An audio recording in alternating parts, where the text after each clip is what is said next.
Welcome to the 1 Minute Apologist. We interview the world's leading apologists to provide credible answers to curious questions. Frank, what if there is no hell, or was no hell? If there is no hell, then some of the greatest injustices in history will never be righted. You could look at the Holocaust, you could look at Hitler, Stalin, pedophiles, murderers who never get their just desserts. There is no justice if there is no hell. In fact, I learned of a man, I met him in South Dakota last year. A supposed friend of his was sexually molesting his daughter from the time she was age 4 to the time she was age 14.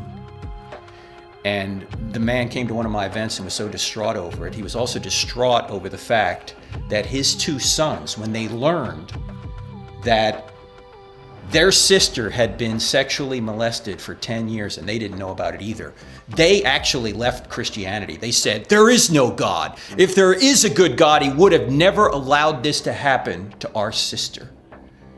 And so I said to this man, I said, Steve, his name's Steve, I said, Steve, I don't know when the right time is, but when the right time happens, I want you to say this to your sons. Number 1, if there is no God, what that man did to your sister isn't really wrong. It's just your opinion. Because if there is no standard beyond humanity we call goodness, and by definition that's what God is, goodness, then you can't say what he did to your sister is really wrong. It's just a matter of opinion.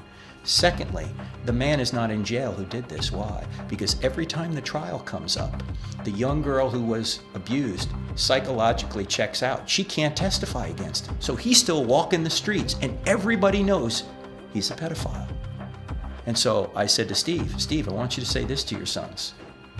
If there is no God and there is no afterlife, then the man who did this to your daughter or your sister, in terms of your sons, the man who did this to your sister will never get justice. Do you really think that's the way the universe is? The very reason you're upset is because you know a great injustice has been done. Rightfully so. You're upset about it. But there can't be injustice unless there's justice, and there can't be justice unless God exists, because he's the only one that can guarantee justice.